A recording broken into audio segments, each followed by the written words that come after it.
오늘 여호수아 7장 1절에서 5절의 말씀을 가지고 패배에는 원인이 있다라는 제목으로 함께 하나님 말씀 나누기를 원합니다. 다들 아실 줄 모르겠지만요. 올해는 북중미 월드컵이 개최되는 해이기도 합니다. 어느덧 이 월드컵이 이 두 달여 시간 앞으로 다가왔더라고요. 이와 관련해서 현재 우리나라 축구 국가대표팀을 이끄는 홍명보 감독이 이끄는 이 국가대표팀도 이 최근 유럽 원정을 다녀왔는데요. 이 두 번의 평가전이 최근에 있었습니다. 한 번은 코트디부아르라는 나라와 우리나라가 이제 축구를 평가전에서 4대 0으로, 또 한 번은 오스트리아라는 나라와 이 평가전에서 1대 0으로 두 번의 평가전에서 어떻게 되었을까요? 모두가 패배를 했다는 이 기록을 했다는 것입니다. 이 축구 연맹 피파에서 올해 발표했던 우리나라의 피파 랭킹이 몇 위인지 아세요? 이 22위였다라고 합니다. 반면 코트디부아르의 피파 랭킹은 34위, 또 오스트리아의 피파 랭킹은 24위였습니다. 숫자만 보면 누가 이겨야 할까요? 우리나라가 객관적으로 더 높은 위치에 있기 때문에 우리가 이겨야 하는 것이 마땅하지만 최근에 이 두 번의 패배로 인하여서 우리나라는 랭킹이 이 세 단계가 내려갔다고 합니다. 25위가 되었다라고 하는데요. 이것이 우리에게 무엇을 말해 줍니까? 피파 랭킹이라는 숫자는 절대적으로 영원하지 않다는 것입니다. 피파 랭킹이 또 더 높다고 해서 이 과거의 성적이 더 좋다고 해서 이번 경기에서뿐만 아니라 또 모든 경기에서 반드시 이긴다라는 보장을 해주지 않는다라는 것이죠. 피파 랭킹이라는 숫자는 여러 이 참고 사항 중에 이 하나의 참고 사항이지 이 절대적이지 않음을 이번 이 경기를 통해서 우리에게 보여준 것인데요. 이처럼 최근 2연패의 기록으로 인해서 온라인상은 뜨겁게 되었어요. 이 축구 전문가들을 시작으로 저처럼 이 그저 축구를 좋아하는 이 사람들까지 많은 사람들이 홍명보 감독이 이끄는 축구 이 국가대표팀의 패배를 이 원인을 분석하기 시작합니다. 인터넷에 글이 쏟아지고요, 영상이 쏟아지는데요. 감독의 전술이 부족했다는 것을 이 시작으로 수비의 조직력, 골 결정력 등 이 수많은 패배 원인에 대한 분석이 이어지고 있습니다. 그리고 이렇게 패배한 여러 원인들을 우리가 빠른 시일에 해결하고 보완하지 않으면 이 두 달밖에 남지 않은 월드컵 이 경기에서 너무나도 힘들게 우리가 경기를 치르게 될 거라며 수많은 사람들의 안타까움이 섞인 반응들을 보게 되었습니다. 사랑하는 여러분, 다양하고 이처럼 많은 사람들이요, 최근 우리나라 국가대표팀의 패배 이 원인을 분석한 이유가 무엇일까요? 물론 죄성을 가진 이 연약한 인간인지라 안타까움과 답답함으로 단순히 평가하기 위해 패배 원인을 분석하여 지적한 마음은 또 있을 수도 있지만요, 많은 사람들이 그럼에도 패배 원인을 분석하여서 이렇게 조언하고 지적한다는 것은 이번 북중미 월드컵에서 우리나라 축구 국가대표팀이 좋은 성적과 또 우리 모든 국민들에게 좋은 경기를 보여주기를 원하는 우리 모두의 마음이라는 것입니다. 이와 관련하여 저도 여러 기사 중에 우연히 하나의 기사를 보게 되었는데 참 마음이 아팠습니다. 저의 마음을 아프게 한 기사의 내용이 이렇습니다. 악플보다 무서운 건 무플이라는 표현인데, 현재 대표팀의 상황은 비난보다 더 무서운 무관심을 향해 나아가고 있다라는 기사의 내용이었습니다. 무슨 말입니까? 많은 사람들이 이 최근 경기에서 패배한 원인을 분석하고 또 글을 공유한다는 것은 역설적으로 아직 포기하지 않았다라는 그런 마음이라는 것입니다. 정말 무서운 것은 실패해도 아무도 지적하지 않고 아무런 피드백이 없는 것, 그것이 안타까움을 표하지도 않는 이 무관심이 가장 무서운 거라고 인터넷에서 말을 하는데요. 제가 오늘 말씀을 시작하기 앞서 이런 이야기로 말씀을 시작한 데에는 이유가 있습니다. 오늘 함께 살펴볼 이 본문 말씀에서도 이와 너무나도 유사한 이야기가 이 사건의 연장을 우리가 발견할 수 있기 때문입니다. 그래서 오늘 우리가 이런 관점과 맥락을 가지고 본문의 말씀을 함께 살펴보기를 원하는데요. 오늘 여호수아 7장의 말씀은 이스라엘의 정말 뼈아픈 이 가슴 아픈 이 패배를 기록하여 전해주고 있는 하나님의 이야기입니다. 어쩌면 여호수아서 전체 24장인데요. 이 전체에서 이 수많은 영광스러운 전복 전쟁이 치러지고 있는데 유일하게 기록되어 있는, 처음이자 이 마지막으로 기록되어 있는 이스라엘의 패배에 대한 이야기, 아이성 전투 사건입니다. 사랑하는 여러분, 오늘 여호수아 7장에 이른 이스라엘 백성들은 어떤 사람들입니까? 다양하고 정말 많은 이 이야기들을 할 수 있지만요, 역사들이 있지만 이 바로 앞장 여호수아 6장에서 여리고성을 정복한 이 일들만 생각해 보아도 오늘 여호수아 7장에 이른 이스라엘 백성들은 어떤 사람인지 우리가 충분히 짐작할 수 있습니다. 길고도 긴 세월 끝에 이 광야 생활을 청산하고 가나안 땅, 그 약속의 땅에 들어왔습니다. 그리고 본격적으로 가나안 정복을 위한 이 전쟁을 준비하고 있는데 첫 관문으로 여호수아 6장에서 여리고성을 만나게 됩니다. 내벽과 이 외벽으로 이루어져 있는, 그냥 쳐다만 보아도 절대 무너뜨릴 수 없을 것이라고 판단되는 난공불락 그 자체인 이 여리고성이 어떻게 되었습니까? 하나님의 놀라운 역사하심으로 그 한 번에 무너지게 되는, 또 그것을 정복하는 그 이야기를 우리가 살펴보았습니다. 그리고 여호수아 6장의 말씀은 이렇게 끝이 나는데요, 여호수아 6장 27절의 말씀을 같이 읽어보도록 하겠습니다. 여호와께서 여호수아와 함께 하시니 여호수아의 소문이 그 온 땅에 퍼지니라. 아멘. 무슨 말입니까? 여리고성이 무너졌다는 소문과 함께 여호수아의 소문이 그 온 땅 가운데, 가나안 온 지역 가운데, 온 주민 가운데 퍼졌다라는 것입니다. 다시 말해 현재 이스라엘 기세를요, 그 누구도 감히 막을 수가 없게 되었다는 것입니다. 이런 기세를 가지고 여호수아를 중심으로 오늘 이스라엘 백성은 가나안 정복을 계속해서 이어갑니다. 가나안 정복을 위해 여리고성 다음으로 거쳐야 하는 곳이 바로 오늘 본문 말씀에 등장하는 아이성이었습니다. 아이성은 어떤 성인가 하면요, 이 여리고에 비해서 정말 이름대로 아이 같은 성입니다. 이런 아이성을 정복을 위해서 여호수아는 이 사람들을 아이성으로 이 정탐꾼을 보내게 되는데요. 그리고 여호수아 7장 2절과 3절의 말씀을 같이 읽어보도록 하겠습니다. 여호수아가 여리고에서 사람을 베델 동쪽 베다웬 곁에 있는 아이로 보내며 그들에게 말하여 이르되 올라가서 그 땅을 정탐하라 하매 그 사람들이 올라가서 아이를 정탐하고 여호수아에게로 돌아와 그에게 이르되 백성을 다 올라가게 하지 말고 2-3천 명만 올라가서 아이를 치게 하소서.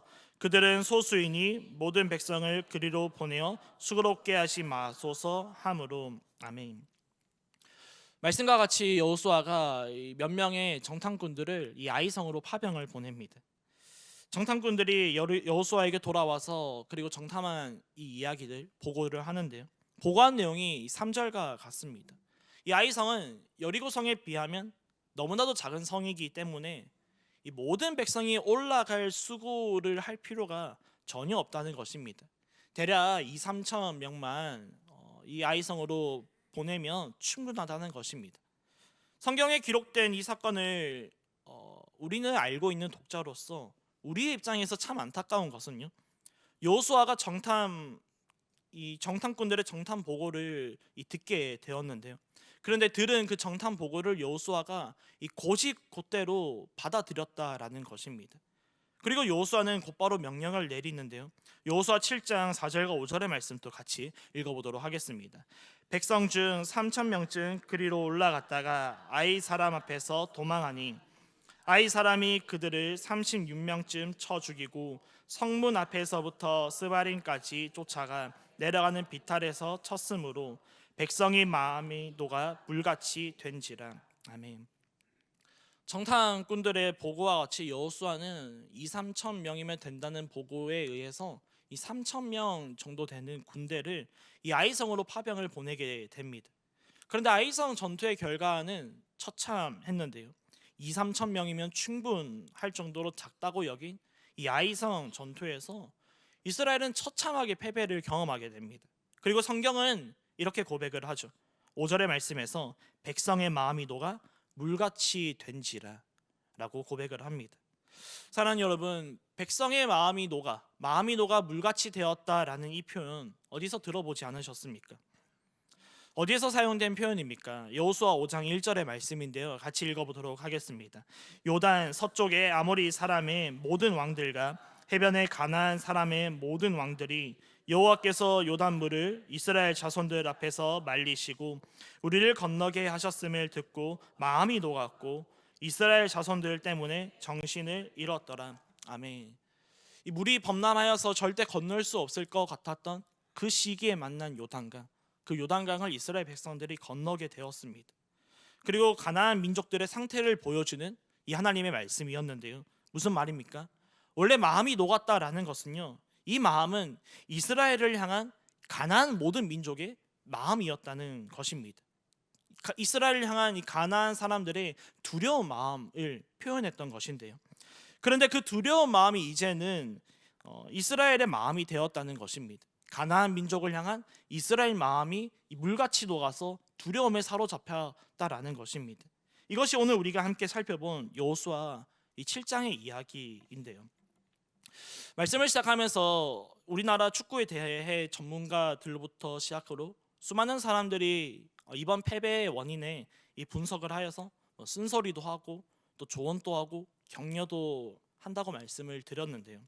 그런데 이 모든 것에는 역설적이게도 아직 포기하지 않고 여전히 많은 관심을 내포하고 있다는 것이었습니다.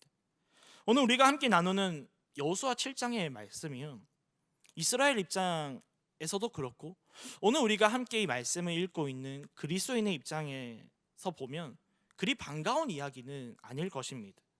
그렇지 않습니까? 본격적으로 가나안 땅을 정복하는 전쟁에 대한 이야기에 굳이 이 처참한 이 패배한 이야기를 기록하여서 후대에 전해줄 필요는 없잖아요. 심지어 여리고성 전쟁에서 대승을 거둔 바로 다음에 그것도 여리고성과 비교했을 때 정말 작은 이 아이성 전투에서 패배한 이야기를 굳이 이 기록을 하여서 후대에 전해줄 필요는 없을 수도 있는데요.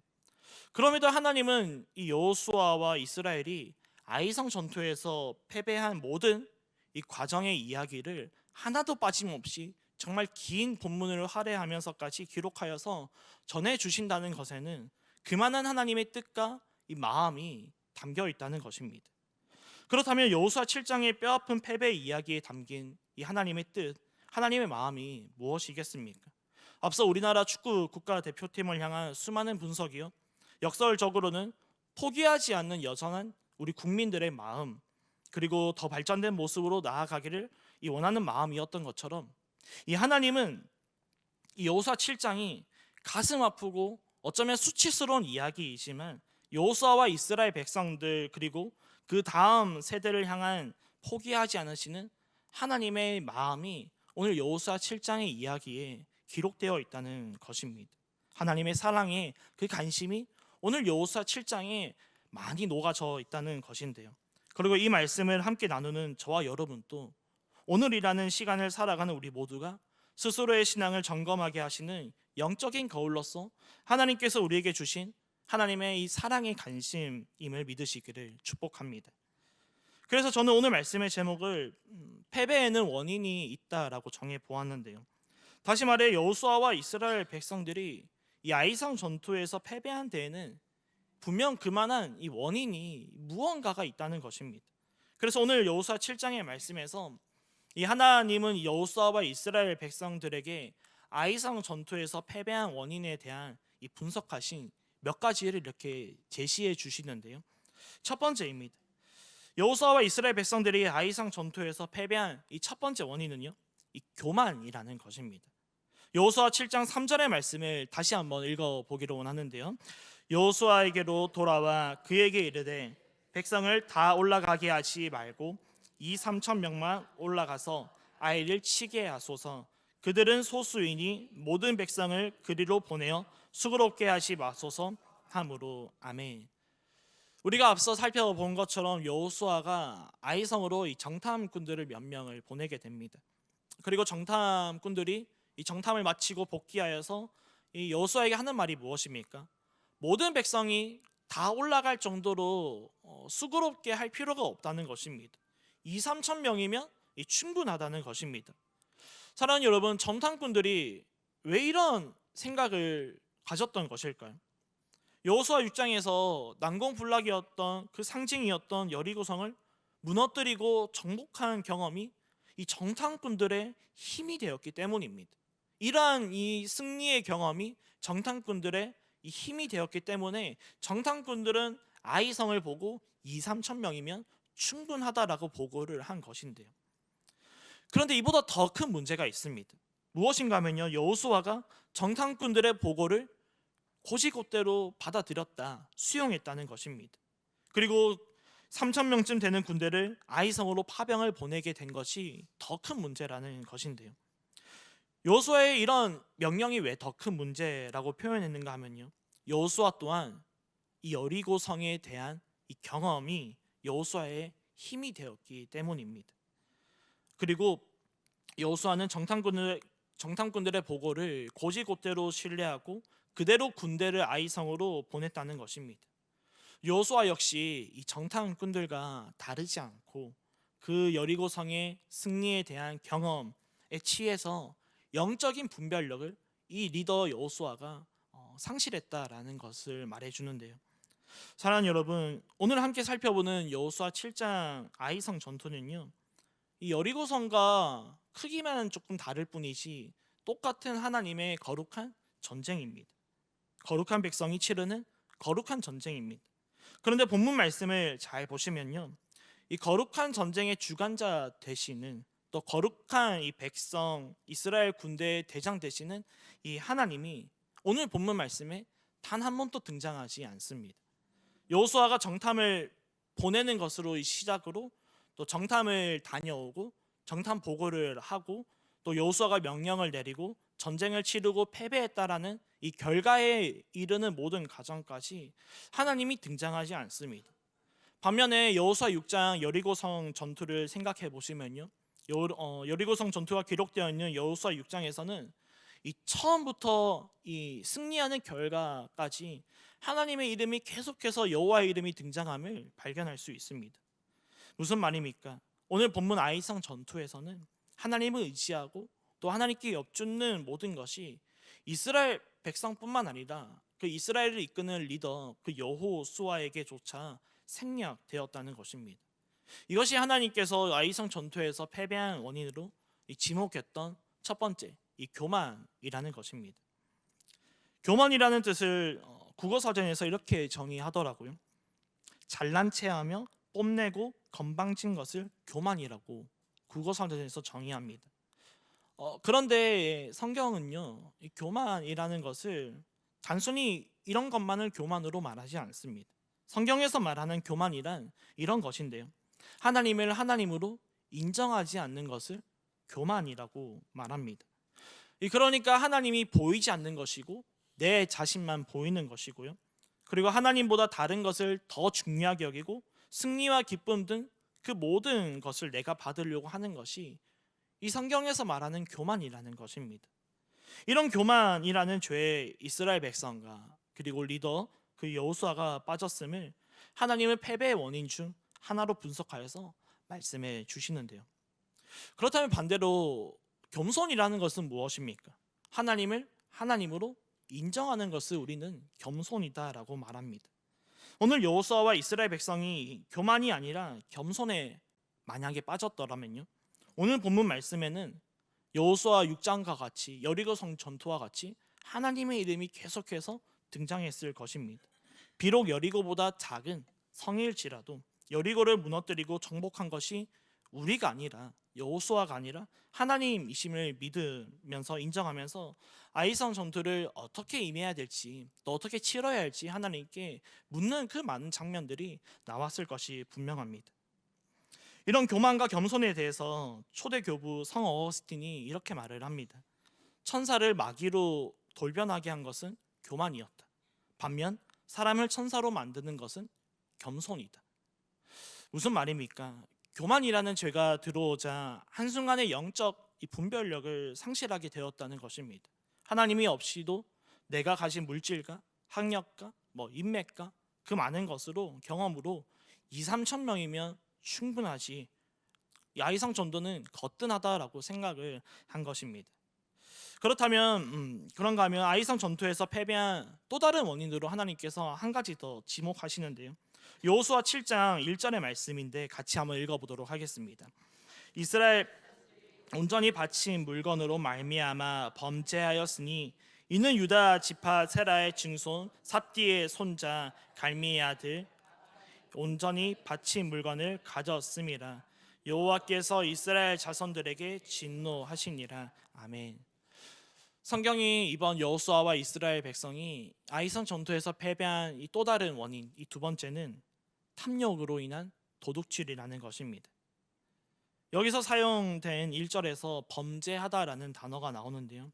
이 범죄하다라는 동사는 이 관계적인 의미를 지닌 것으로서 보통 성경에서는 언제 사용되는가 하면요, 이 아내가 간음하여 이 남편을 배반하는 그런 일을 이렇게 표현합니다. 다시 말해 성경에서 범죄하다라는 단어가 많이 나오잖아요.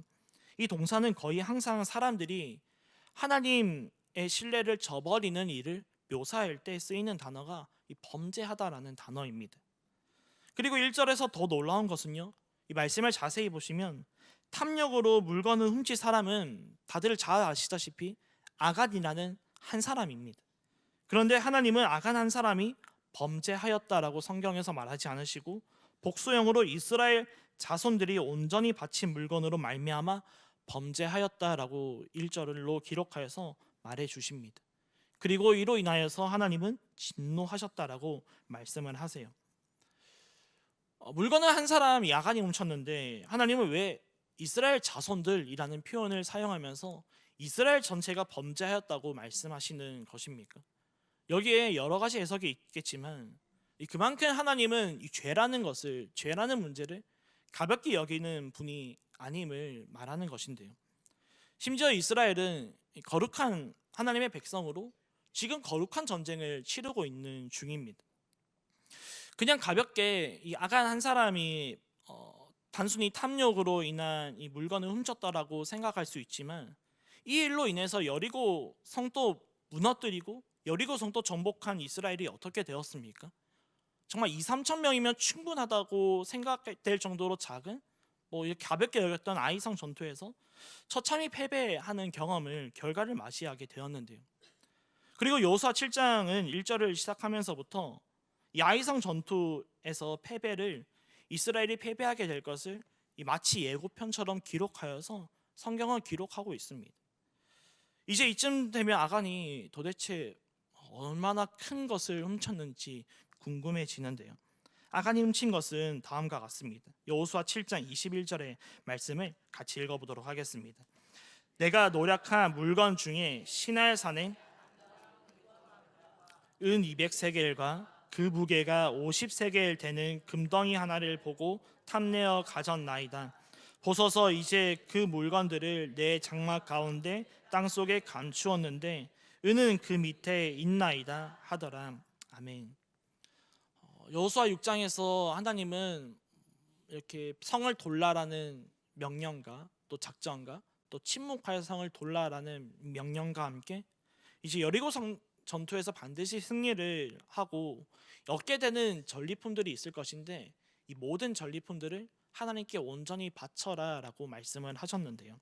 그리고 어느 것도 취하지 않기를 말씀하셨습니다. 그런데 아간이 이 여리고 성에서 취한 물건이 무엇입니까? 이 시날 산의 아름다운 외투 한 벌과 은 200세겔과 금 50세겔이었습니다. 은과 금은 우리가 너무나도 잘 아실 거라 생각이 되고요. 시날 산의 아름다운 외투라는 것은 이 바벨론 제복에 상징하는 그 의복이었습니다. 오늘날 값비싼 명품 브랜드라고 생각을 하면 될 것 같은데요. 여기서 함께 나누고 싶은 것은요, 이 성경은 단순히 아간이 이런 것들을 조금 몇 개 훔쳤다고 해서 엄청난 심판을 받았다라고 성경은 말하지 않습니다. 물론 탐욕으로 인한 이 도둑질이 참 잘못된 것이고 죄도 맞지만 하나님이 오늘 이 패배의 원인으로 분석하여 지적하는 것은 하나님께 온전히 바쳐져야 하는 것들, 또 하나님께 이미 온전히 바쳐진 것들을 이 탐한 것으로 하나님은 이 사건을 가볍게 여기지 않으시고 엄청난 사건으로 보고 있다는 것입니다. 다시 한번 여호수아 7장 21절의 말씀을 읽어보기를 원하는데요. 내가 노력한 물건 중에 시날 산의 아름다운 외투 한 벌과 은 200세겔과 그 무게가 50세겔 되는 금덩이 하나를 보고 탐내어 가졌나이다. 보소서 이제 그 물건들을 내 장막 가운데 땅속에 감추었는데 은은 그 밑에 있나이다 하더라. 아멘. 하나님이 야간 한 사람의 범죄, 이 야간의 범죄, 이스라엘 자손들의 범죄를 어느 정도 크게 보시는가 하면요, 이 야간이 자신의 죄를 이렇게 이제 드러났기 때문에 고백하고 있습니다. 어떻게 고백하고 있습니까? 보고 탐내어 가졌다라고 말하고 있습니다. 보고 탐내고 가졌다라는 이 표현, 어디서 많이 들어보고 어디서 많이 본 표현 아닙니까? 아담과 하와가 에덴 동산에서 선악과를 따먹고 또 하나님께 범죄했을 때 사용되었던 이 단어와 순서와 동일합니다. 즉 하나님은 인류 최초의 이 죄와 그리고 오늘 여호수아 7장에서 아간의 이 죄를 동일시 평행으로 보고 있다는 것입니다. 무슨 말입니까? 하나님은 아간의 죄를 인류의 최초의 죄와 동일시할 정도로 오늘 여호수아 7장의 죄를 가볍게 여기지 않겠다는 것입니다. 왜 그렇습니까? 이스라엘이 가나안 땅에서, 약속의 땅 가나안 땅에서 최초로 범한 죄이기도 하기 때문입니다. 말씀을 맺습니다. 오늘 여호수아 7장의 말씀을 통해서 하나님은 이스라엘이 패배하게 된 이 두 가지 원인을 우리가 함께 살펴보았습니다. 분석을 해주시고 또 동일하게 우리에게 두 가지 질문을 하나님께서 주시는데요. 이 첫 번째 질문은 오늘 저와 여러분의 삶 속에서 철저히 하나님은 생략한 채 내가 지금까지 살아온 경험만으로 올라가고 있는 아이성은 무엇이 있는지 하나님께서 역으로 우리에게 보여주시고 질문을 하시는데요. 우리의 삶 속에서 만나는 어떤 위기는 여호수아 6장에서 나오는 여리고성처럼 너무나도 거대하고 높아서 두렵고, 또 어떤 문제는 오늘 여호수아 7장에 나오는 아이성처럼 만만해 보이기도 합니다. 그런데 오늘 말씀처럼 가장 위험한 순간이 언제인가를 성경은 분명히 지적하는데요. 언제가 가장 위험한 순간입니까? 여리고성을 만났을 때가 아니라 정말 오히려 내 삶 가운데 아이성을 만났을 때 우리의 삶이 가장 위험하다라고 성경은 말합니다. 이 정도쯤이야? 내 힘으로 내 경험으로 거뜬하다, 2, 3천 명이면 거뜬하다라는 착각에 빠질 때 가장 위험하다라고 하나님은 말씀을 해주시는데요. 여리고성처럼 어쩌면 정말 우리가 눈을 높이 들어서 고개를 제껴서 들어서 올려봐야 하는 문제 앞에서는 우리는 본능적으로 살아야겠다라는 본능으로 철저히 낮아지고 또 눈을 들어 하나님을 찾지만요, 아이성처럼 간단한 문제 앞에서는 우리의 본능이요, 오늘 여호수아 7장에서 하나님의 이름이 다 생략되었던 것처럼 우리의 본능은 영적으로 또 교만에 빠져 잠들게 된다는 것입니다. 이스라엘의 군대 대장 되시는 하나님, 내 인생의 대장 되시는 하나님이 내 삶 가운데 빠져 있다는 것인데요. 그리고 두 번째 질문은 오늘 저와 여러분의 삶의 장막 밑에 아무도 모르게 숨겨둔 시날산의 외투가 무엇인지 하나님은 역으로 또 우리에게 질문을 하십니다. 시날산의 외투가 제 아무리 값비싼 오늘날 명품 브랜드라고 해도 하나님의 관점에서는 이 시날산의 외투가 얼마나 가치가 있었겠습니까? 그럼에도 하나님은 아간의 죄를 왜 이렇게 크게 여기셨는가 하면요, 하나님의 것을 탐했기 때문에, 그리고 하나님의 이 영광이라는 것을 가로챘기 때문에 하나님은 오늘 이 아간의 죄를 가볍게 여기시지 않으시고 크게 여기셨다는 것입니다. 사랑하는 여러분, 저와 여러분의 보이지 않는 삶의 장막 밑에 숨겨둔 시날산의 외투는 무엇입니까? 그것은 하나님께 우리가 구별하여서 드려야 하는 것들임을 믿으시기를 축복합니다. 마땅히 우리가 정말 거룩하게 지켜서 드려야 하는 주일 성수, 그리고 마땅히 내 삶의 이 주인 되신 하나님께 드려야 하는 구별된 물질과 우리의 삶의 모든 시간, 그리고 삶의 모든 우선순위, 이 모든 것은요, 전적인 이 하나님의 것임을 믿으시기를 축복하고, 온전히 우리가 다시 한번 하나님께 올려드리는 거룩한 이 전쟁을 치르는 거룩한 이 백성 하나님의 자녀가 되시어서 정말 하나님의 영광을 위하여서 계속해서 우리가 살아가는 우리 모두가 되시기를 주님의 이름으로 축복합니다.